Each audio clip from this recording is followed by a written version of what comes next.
I just want to start out by saying this is a really good machine. I really like it. The more I use it, the more I like it. And I highly recommend somebody getting this for their first machine actually. I chose to get a smaller machine and I quickly outgrew it because I wanted to do aluminum and I wanted to do a little bit thicker stuff.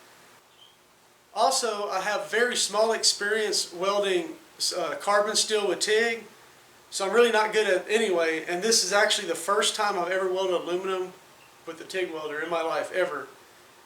So any problems I had or the fact that they weren't the best quality, it's all my own fault. It's not the machine's fault. It's all me. I really don't know what I'm doing. But either way, let's go ahead and get started. Okay, so my welder came in the mail today. This is the PrimeWeld TIG225X. So let's go ahead and open it up, see what's inside. First thing we'll find is an owner's manual. Now I know why the box is so heavy. There's a lot of stuff in here. The total box weighs 79 pounds. So I already taken all the boxes out of consumables. We'll go through that in a minute. So I got down to the actual welder. Okay, so this machine's not super heavy, but it's 49 pounds. The box is really heavy though. It has a lot of knobs on it, and it's too much stuff to go through right now. The most important thing about this machine is that it's an AC and DC machine, so you can weld aluminum and I think magnesium or whatever. It does pulse, and it does some other stuff with pulse that I'm going to have to get the manual out for this. Anyway, let's go ahead and look at what came in the boxes, and then I'm going to try to weld something with it. Okay, in your first box, you have your torch. It's a CK Worldwide Flex something, Super Flex, and it has a flex head. Okay, so that's that. You got a box of consumables, a 3/32 tungsten, which is gray. I think that's seriated. You have two collets. One is a 2.4 millimeter and 1.6 millimeter. That's 3/32 and 1/16 of an inch. Here goes your little thingamabob. I don't even know what it's called, but it goes in your torch. Got 3 cups. You got a 5, 6, and 7. And then you have the 2 little caps. One to set you up short and one... Oh, you got an extra one. Okay, that's cool. Got a finger control. I don't even want to talk about the finger control. There goes an adapter to hook it up to 110. In the other box, you have a regulator / flow meter. For anybody that doesn't know, you don't need a regulator and a flow meter. This does both. It's already regulated down to probably like 30 psi or something. Don't quote me on that. And then you just adjust your flow. Okay, right here is the argon hose. Here goes the ground clamp.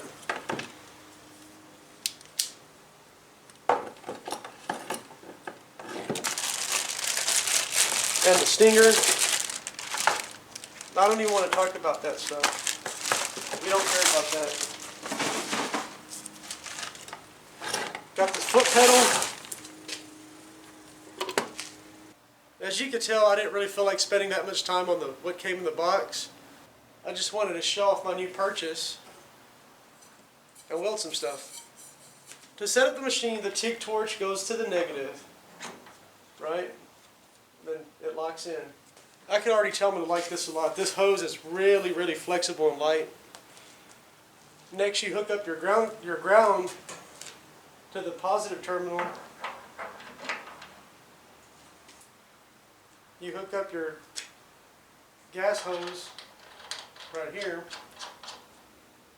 and make sure you tighten that. Just tighten enough to where it won't leak. You can't grab the other side, so be a little extra careful with that. Okay, so this is where your pedal goes.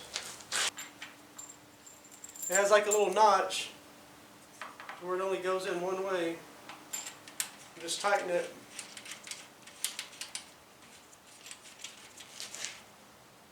That's your foot pedal. It's not that I don't want to show this stuff, it's that I just want to hurry up and start welding. I really don't want to talk about this. I want to weld some stuff. Last but not least, you'll need a bottle of argon, and you just screw your flow meter into that right here, and tighten it, of course. And you screw, it has an adapter, and you screw your argon hose into here, and you screw it into your machine down there. You need a 17 and a 19 millimeter wrench. And the best way to do this is to hold one side while you tighten it. That way you don't upset it inside here. The same thing applies to this one. That way you don't break nothing off. Just be careful. Hold it while you tighten it, and just tighten it enough to where it doesn't leak. Just be careful. It's brass. It's not super strong. And one last thing, make sure you open up your bottle before you start welding. And this is how you adjust the flow. You just adjust it to where it's about 15 CF somethings, H's or something. Don't forget to use a welding hood and wear gloves. And it's best to wear a long sleeve shirt, even though I didn't in the video, but whatever, let's start welding some stuff. Like I said before, I don't really know what all the knobs do. So I'm going to set my welding current at 100.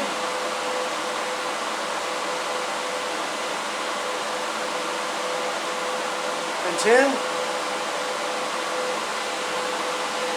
I'm pretty sure this is supposed to be 2T for a pedal.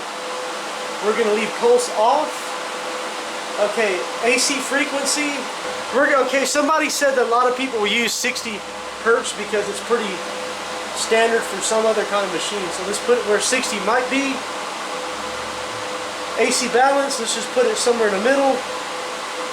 I guess that's your cleaning effect. DC, nope, we're going AC, TIG.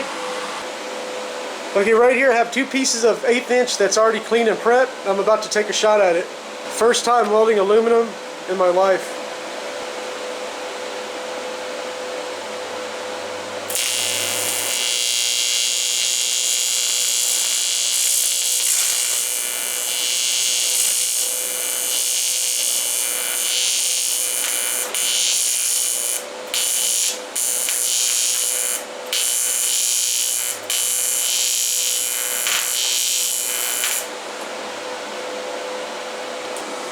Okay, started out ugly, almost kind of started going. Yeah, it still started getting out of hand, that's why I stopped. And I think I touched my tungsten with this too. And my tungsten started glowing too much. Time to take another shot at it. Okay, so I'll make some minor adjustments on the machine with the AC balance and the frequency, and then I'll make 2 more little short welds. I'm having a lot of trouble feeding wire, and I didn't even realize I didn't have any post flow.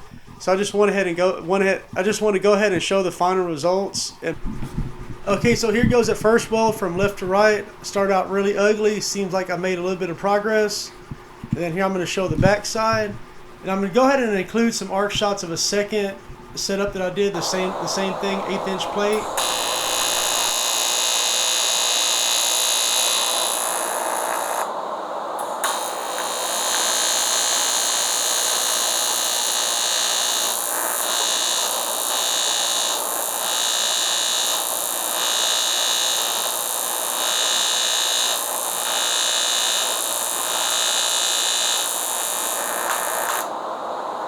Okay, so here goes the second plate I welded.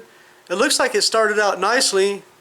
I got a phone call right there, and I started doing pretty good right there, and then I couldn't figure out how to terminate the weld without leaving a fisheye, or whatever you call that, a crater.